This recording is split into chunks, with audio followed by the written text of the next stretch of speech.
So this is the completion of chapter 11.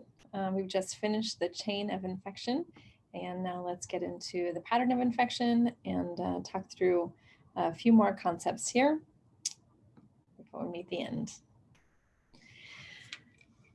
Okay, pattern of infection. So these are in reference to, and again, this is chapter 11, but these are in reference to essentially like where an infectious agent infects you, or new vocabulary to describe different patterns of infectious diseases. We'll start at the most simple and move on. So when you have a localized infection is an infection at one specific spot. Now, a very classic example is something like a Staph aureus infection on your skin. So if you have a skin boil, for example, that would be a localized or focal infection, a localized infection. You can kind of argue that a localized infection might also be something like a cold or a sinus infection that gets right into your sinuses, but it doesn't go anywhere else in the body, right? So it's just localized in one key area. Same thing if you have an ingrown toenail, right? And you get a Staph aureus infection in your ingrown toenail. My daughter had that a few years ago. It's not so pretty. That again is another example of a localized infection. So these things are just located in one particular area. Your textbook does have, a table here that defines each of these infections. So here again is that first one, localized infection remains confined to a specific tissue. And again, even though your book really just focuses on really topical infections, it doesn't always have to just be this. It could be an infection that does go inside, but it stays in that one specific spot. This is as opposed to an infectious agent that gets into the body and then spreads throughout an entire body system. That would be a systemic infection here. The classic example of systemic infection would be, what do you call it when you have a blood infection? That's called sepsis. Sepsis is oftentimes when you get a bacteria, sometimes virus, that gets into the bloodstream and will travel throughout the body and infect different sites. But I will kind of stress that if you're just learning vocabulary, systemic means it infects a body system.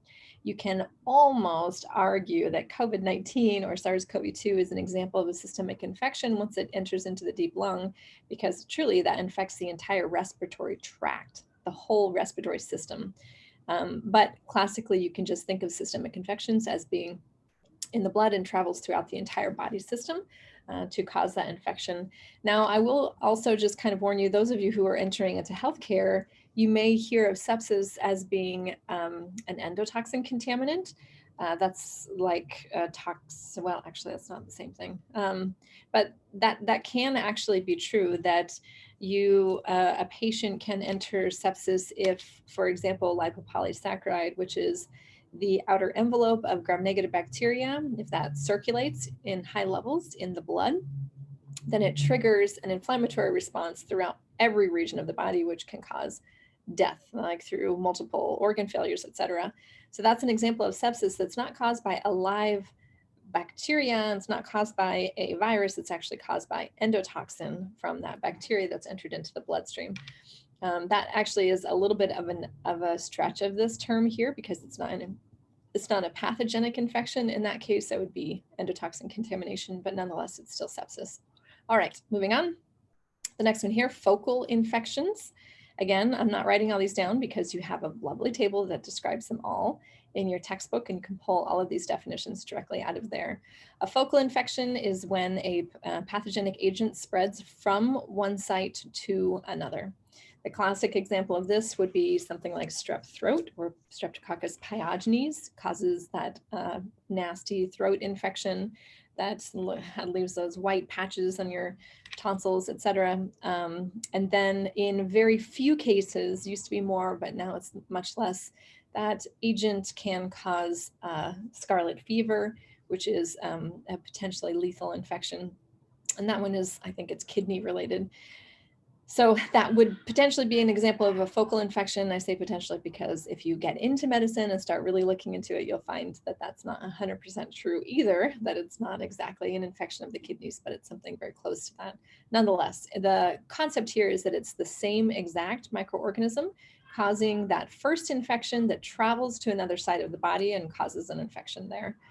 I guess another example of a kidney-based infection is a urinary tract infection caused by something like E. coli that then travels up the tubes up to the kidneys and then causes kidney infections. That again would be a focal infection where it travels from one side to the other, and it's the exact same organism causing both the first and the second infection in that patient. And almost always in every case of a focal infection, the second infection is much worse than the first. Over here, we have a picture of mixed infection, and that's exactly as it sounds, where an infectious disease is caused by more than one causative agent. Now, in developed regions, we don't see this quite as often as in underdeveloped regions. So in places like rural Africa, children there are experiencing gastrointestinal disease, and that's kind of what we see a picture of here very, very frequently, and more often than not. In fact, in almost 100% of those infectious disease incidents where they're experiencing bouts of bloody diarrhea or whatever it might be, if you cultured their stool and you were looking for a pathogen, what you would find is usually 3 to 4 different pathogens, all contributing to disease pathology.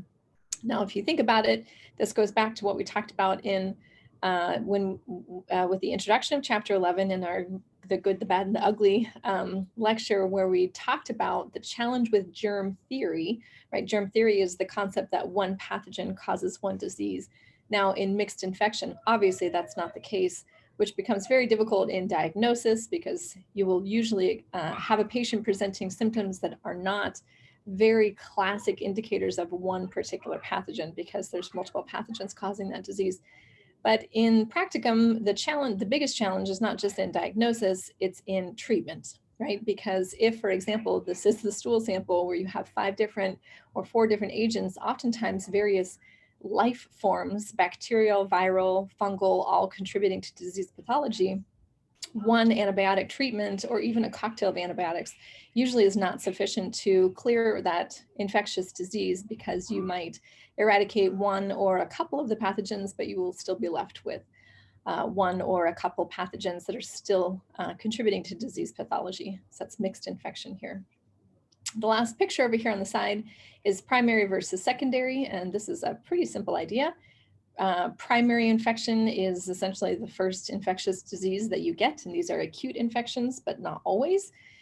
Secondary infection is after you are experiencing a primary infection, your immune system is lowered potentially in one area, and that makes you more susceptible to a second infection, sort of at the same time. Forgive the background noises. I just had a child come home. So let me give some examples. What we see here is the primary infection would be a urinary tract infection, and this potentially changes the environment of the genital urinary tract of the woman and makes them more susceptible to a vaginal infection. And this is not the same as what I mentioned over here with urinary tract infection leading to a kidney infection. That would be the same pathogen essentially traveling up that system from one site to the other. In this case, it's just a change in either the immune function in that individual or a change in the environment caused by the initial pathogenic infection that leads to a totally different pathogen being able to get in and cause disease. Now, oftentimes in primary versus secondary infections, oftentimes the primary infection can cause a shift in the environment or, again, a lowered immune system, so that an opportunistic infection, so that would be an infection caused by an agent that is already endogenous, already inside the person. Yeast infections are the most classic example of this, and that would be like if a patient is experiencing a primary infection anywhere in the respiratory tract, in the gastrointestinal tract, in the vaginal area, and it causes environmental shift, and that shift adjusts the pH enough that the endogenous candida, the yeast that are existing in our mouths or in our kind of our throat or gastrointestinal tract, or for a woman in the vaginal tract, the environment becomes more compatible for that particular yeast organism to grow more prolifically, and that leads to a yeast infection. So that would be a great example. And I guess I would say the most 100% the most classic example of primary versus secondary infection would be where the primary infection is HIV. That's a virus that over time causes a reduction in your immune cells, and that leads to a whole plethora of opportunistic infections that are all considered secondary to that primary HIV infection. So these are examples in most cases of what we also term acute infections, right? Not always, because some of these, like the example I gave of HIV, could actually be something we would consider a persistent infection or a chronic infection. But in other cases, a lot of the examples I gave are acute infections. That essentially means it has a beginning and a middle and an end. So let's kind of talk through some of that stuff here next. Versus chronic infections, these infections, sometimes they actually can have the same beginning and middle, where you have an elevation of signs and symptoms, and then those signs and symptoms just persist for a long period of time. When we get into our chapter on viruses, we'll talk through some examples of persistent infections that viruses can cause and some different categories of what we would term chronic infections, but they're actually a little bit different. Before we get there, let's just review these terms here for signs and symptoms. You'll hear me use both of these terms when I discuss infectious diseases throughout the semester. That I'll say a patient had signs and symptoms of, instead of just saying symptoms of, which you may use commonly, because they actually mean two different things. So a sign is an objective measure. That means that it is essentially independent of the patient and the patient's immune system and the patient's feelings and pain tolerance, et cetera. It's a direct count. And oftentimes signs are a much better measure or a much better tool for diagnosis. So if you are trying to determine what a patient is afflicted with or infected with, then you would likely rely on the signs of presentation instead of the symptoms, which are subjective.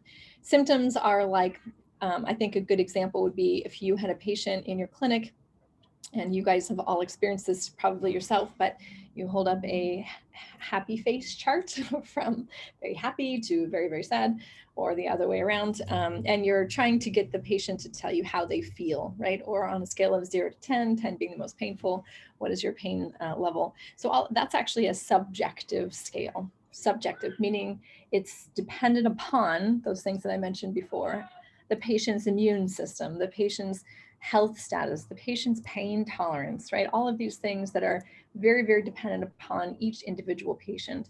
Now, if you can imagine that is way more varied from one patient to another, and so therefore much more difficult to base diagnostic criteria on symptoms, although they are not negated at all in diagnosis, which is why we still ask those things. But oftentimes symptoms are helpful in helping determine sort of the severity of the infection, and of course the location of the infection and how to best approach treatment for that particular patient, whereas the signs are very helpful in diagnostic criteria. So signs, some examples I put up here, the white blood cell count. So if you were to send a patient to the labs for a CBC, that would be a complete blood cell count. It would include their white blood cells, and you'll see in our chapter 11, when we get into discussing each of the white blood cells, the leukocytes that we have in our body, I'll give you some exercises where you can practice looking at differential white blood cell counts. So like if you see an elevation in eosinophils, then you might think, oh, this person is experiencing a fungal infection.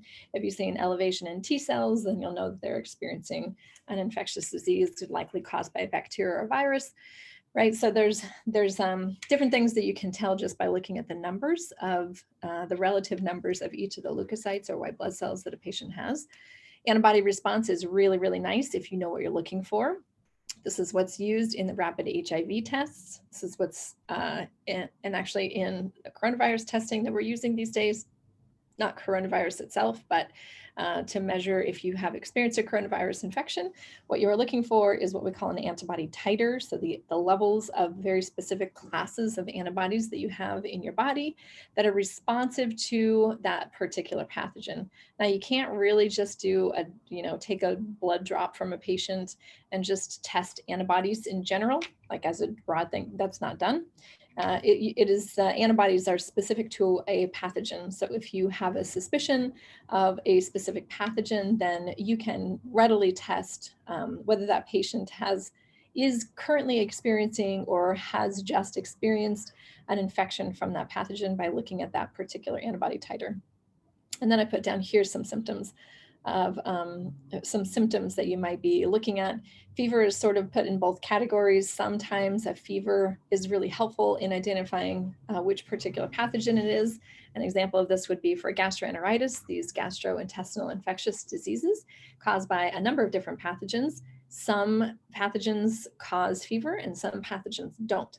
So in that case, fever is a very helpful diagnostic tool to help you as a clinician figure out which of the many different gastroenteric pathogens that patient is infected with. And then there are other things, obviously, that can go in either one. One of the endemic diseases that we have in California is Lyme disease. Lyme's disease is caused by Borrelia burgdorferi. Is that right? I think, unless that's the plague. I need to remember my pathogens here. I'm pretty sure it's Borrelia burgdorferi. It's a particular bacterium that is carried by ticks. And this bacterium, once that tick that has that infectious agent in it bites you, you may have seen this before, but you will develop a bullseye type rash where you have the bite in the center and a very, very particular circle that looks just like a bullseye that surrounds that tick bite in the center. If you've ever seen that, or if you see it ever, then get immediate care. Usually it's too little too late once you are infected with it, but sometimes it can be treated very early on. But that usually is the introduction of that pathogen, and it persists forever, and it causes all kinds of ailments from that infection, that initial infection. So that, because it's so characteristic, and that's why I bring up this as an example, rashes in general are usually symptoms because many patients can experience rashes differently. However, that particular characteristic, Lyme's disease, bullseye type rash would be a sign, because it's exactly the same regardless of which patient you are talking Hopefully that helps you in understanding these terms here. Let's then talk through, and this is actually the last of the slides on just this infectious process here. I may have mentioned this already, but we'll talk through this one again. So these are the stages of an acute infectious disease. Now this term acute means beginning, middle, and end. So you get sick, and then you get better, and then you recover completely. This is as opposed to a chronic or persistent infection where you get sick, or you don't, and that pathogen stays with you forever, or for a very long period of time, like hepatitis or HIV. In this case, we are just looking at an acute infectious disease. So for every acute infectious disease, what will vary from this is the period of time and the intensity of symptoms. Obviously, we all have experienced infectious diseases in our lifetime, and we know that some are long and some are short, some are very intense with symptoms and signs, and some are not, right? So these axes will vary depending on the pathogen and the patient. However, the stages are consistent. So let's talk through these. You initially get exposed to a pathogen, and actually what I'm going to do here is draw directly on top of this. And what I'm going to add here is, let's add it in, what color is not on there yet? We'll add it in red. Okay. So what I'm going to add to this on the other y-axis, I know that's terrible, is the log of the number of pathogens. Now, the reason I add this is because when we get into chapter 6 on nutrition, which I know is not right now, it's in a few weeks, I'm going to repeat exactly the same thing because we'll be actually talking through growth curves of bacteria. And in fact, in chapter 5, even for viruses, which we'll cover before that, we will also look at something very similar to this, where we're looking at viral titer or viral, what do we call it? Shedding, viral shedding, where you're actually producing virion particles. And you'll see me draw again something very, very similar, because even though it's not directly correlated or directly, what's the word? I'm sorry, guys, I'm losing my words today. Even though it's not a direct causation, that the number of pathogens doesn't cause exactly the same thing, it is really, really close. So strongly correlated between the number of pathogens you have in the body and each of these progressions of the stages of infection. All right. So over here we have initial exposure of microbe, and if I'm putting the log of the pathogens, then you start with something very, very tiny. And in fact, what you usually start with, I'm just going to say here, because you'll see it again later, is something around the ID50, which is the infectious dose. I'm recording this in the middle of our crazy torrential storms. This is crazy. So the ID50, or the infectious dose. Did you learn this? Oh, we did just learn this in this chapter. Infectious dose, which means that if you are exposed to a pathogen below the ID50, you are likely not to begin experiencing signs and symptoms of disease. But if you get infected with the ID50 or above, then you likely will begin to experience these infectious diseases. So in the early stages of your infection, in your incubation period, if you were to measure the amount of bacteria here, or virus, but let's just say bacteria, we call this the lag phase in bacterial growth, because although bacteria begin to replicate, they begin to expand in their population, they're mostly adjusting to the environment. They're, combating host defenses. They're really, it takes a little while for them to really establish in host. And so I'm going to actually kind of put that here because you learned about it. This is the establish in host stage.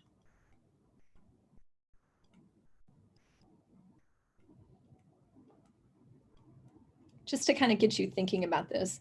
So while the organisms are establishing and beginning their replication process, you are experiencing what we call the incubation period, which means you really have no symptoms. Now note, you recall that we talked about carriers in the last video.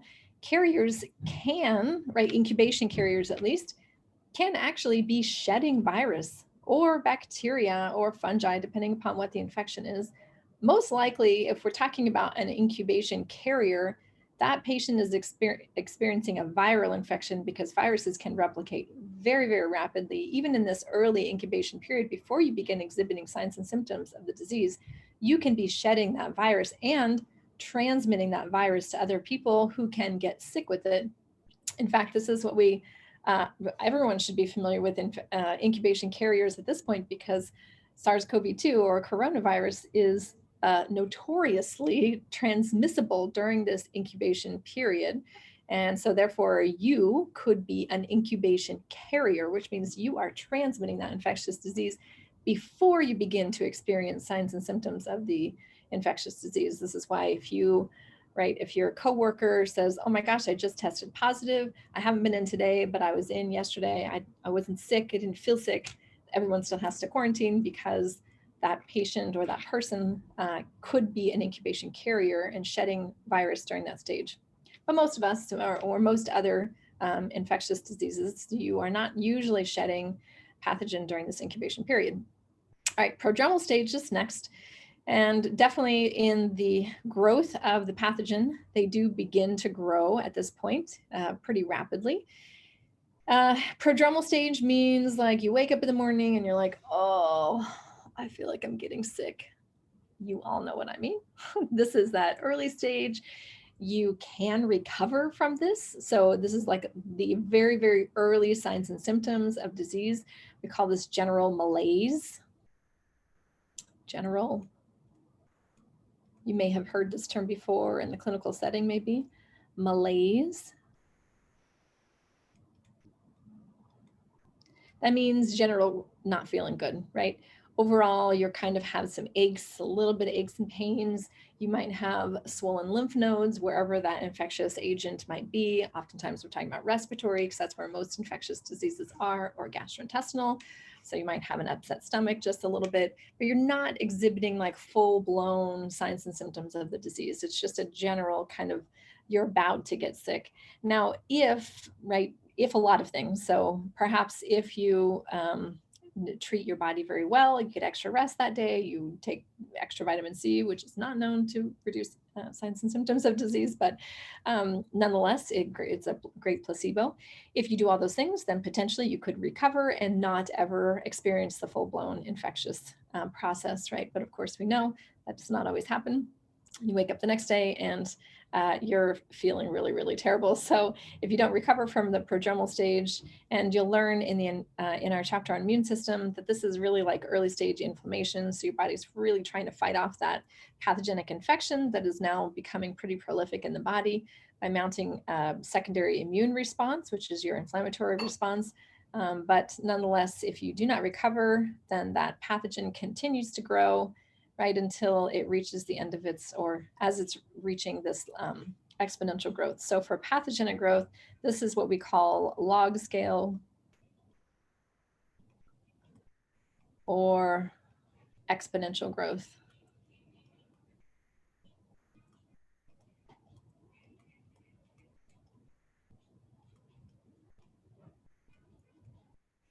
So when we get into our chapter on nutrition, I'll repeat this again and we'll talk about what's happening in the population here, but essentially they're just maximizing their growth. So they're accessing all nutrients that are available. They're growing very well. Very few waste products are being developed in their environment.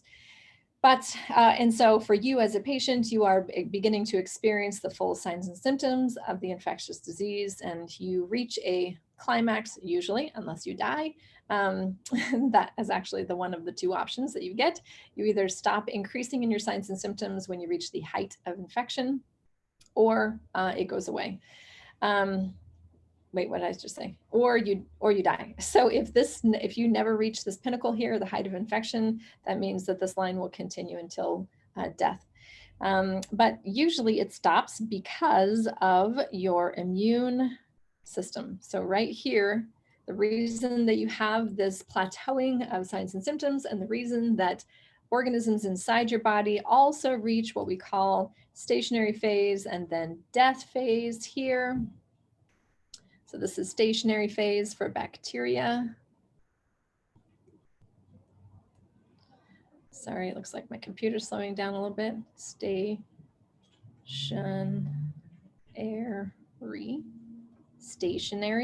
Stationary. You'll see this again in chapter 6.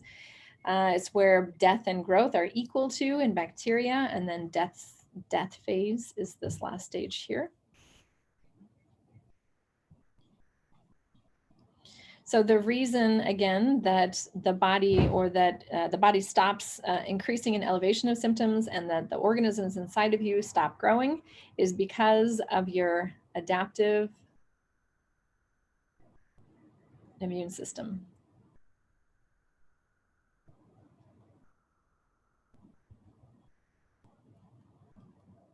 This means your B and T cells.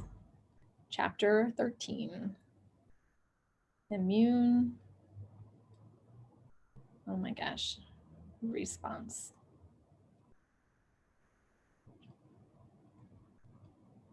Without your adaptive immune response, as I said twice over now, you die. Okay, that's it, period. Either your immune system responds and you combat that infectious disease, and eventually you will recover through convalescence, sometimes through prolonged convalescence, depending upon what the agent is, and your body wipes out that pathogen through its death phase or period of prolonged decline, which we'll talk about in chapter 6. Either it does that or it doesn't, and you will die. And that's it. This obviously will vary from one pathogen to another, from one person to another. If that person is immunocompromised in any way, this could get very, very serious before it gets better. Sometimes it requires medication or medical intervention, right? If you don't have a sufficient immune response, then medical intervention could potentially do the same thing here, like antibiotics or antivirals or whatever it might be. For SARS-CoV-2, people who are not recovering from coronavirus infection, right, they just continue to increase in symptoms, and oftentimes it will lead to lethality. So that's it for all of that, patterns of infection, understanding processes of infection, some terminology for discussing infectious diseases. Let's spend the last few minutes talking through nosocomial infections and how to, in the healthcare setting, prevent disease. Nosocomial infections are those that are caused by pathogens that exist in the hospital setting. So this is that horrible phrase, if you want to get sick, go to the hospital. Yes. Unfortunately, nosocomial infections are much more common than not. I need to update these numbers, but this was from almost 10 years ago at this point. The numbers were about 5% of all hospitalizations. All hospitalized patients developed a nosocomial infection. Unfortunately, I did check these numbers a few years ago, hoping to see the number would go down, and the trend is not going down. In fact, it's much higher than this, somewhere upwards of 8% or 10% at this point of all hospitalized patients experience an infectious disease that arose from their stay at the hospital. Now, if you want to translate that into numbers, again, this is a little while ago that these numbers came, but that's the equivalent of about 2 to 4 million cases. This is the United States alone per year, which is a huge number. And that ended up resulting in about 90,000 deaths per year of infections that arose from within the walls of the hospital. So where are these infections happening? As you could probably imagine already, surgical sites are one of the biggest causes or sites of these nosocomial infections. Pneumonia, which is the respiratory tract, and I'll let you figure that out or not. So intubated patients, that tube that goes from the air source down into their deep lungs is a very abnormal direct line between the air and the deep lung. Usually that air has to travel through a really, really substantial primary and secondary immune barriers to protect your deep lungs, which are very, very sensitive and have very few immune defenses to them. Usually pathogens are trapped along the way down, but with intubated patients, that whole system is bypassed. So any pathogens that are in that area can develop into pneumonia down in the deep lungs. Urinary tract infection is another really high one, again, for the same reason, for people who are catheterized. Again, usually pathogens are trapped in the outer region of the reproductive tract, except for with patients who have a catheter that is introducing whatever it might be, or potentially causing a direct route of introduction of pathogens from the environment to that sensitive region inside the body. Here are gastrointestinal infections, and bloodstream infections are also up here high on the list. Some causative agents that are commonly found in the hospital. So gram-negative guys that now you guys have been probably in your first or second week of labs, so you probably have an understanding behind these terminologies. If not, you'll learn about gram distinction in the next chapter that we study in chapter 3. But gram-negative pathogens, Escherichia coli or E. coli, you guys have probably heard of before. Klebsiella, oftentimes Klebsiella pneumoniae causes pneumonia. And Pseudomonas, a really prominent one is Pseudomonas aeruginosa, causing most urinary tract infections that can also cause bloodstream infections as well.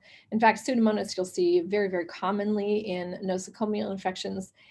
They just roam the hospitals quite prolifically, and they're very, very hardy because they've developed antibiotic resistance over the years, mostly through exposure in the hospital setting. Gram-negative organisms, Staphylococci and Streptococci. So of the genus Staphylococcus and of the genus Streptococcus, these organisms are really, really common on the skin and sometimes in the oral cavity, and can, for immunocompromised individuals, this would be the leading cause of surgical site infections because of their prevalence on the skin, or upper respiratory, sometimes gastrointestinal infections for patients who get this into their body. So in the past, what was commonly practiced was disease-specific control. So if a patient came into your clinic presenting with a cut on their arm, right, a gash on their arm, then you would treat their gash on their arm and not take precautions of other things the patient could be afflicted with.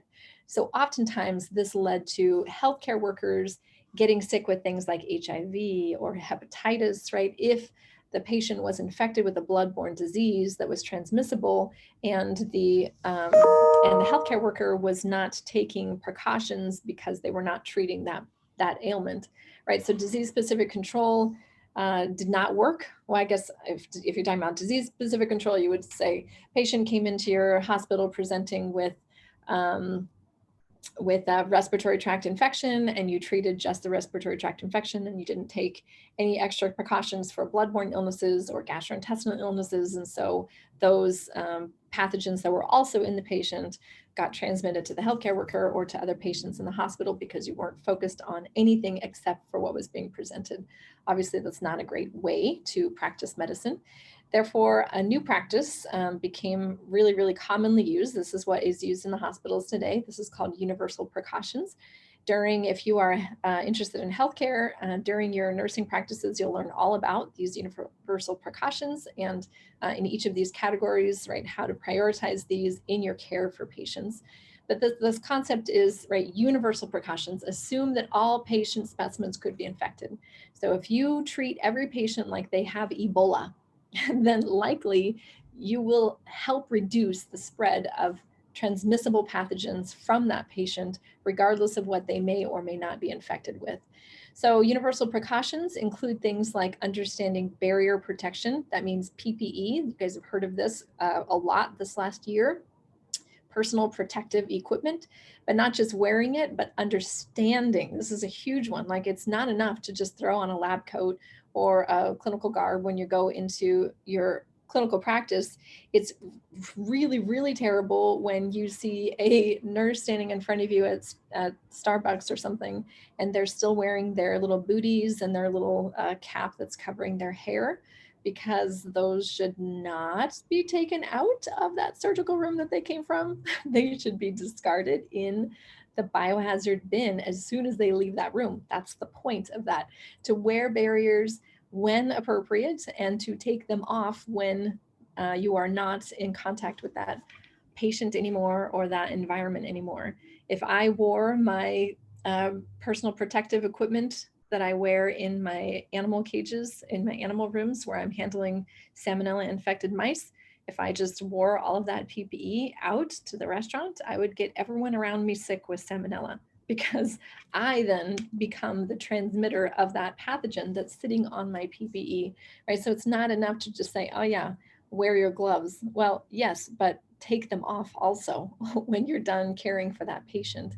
Know when to put them on and when to take them off, and know which barriers are important for each circumstance, right? You guys have heard a lot about the different types of masks that are out there for COVID-19, right?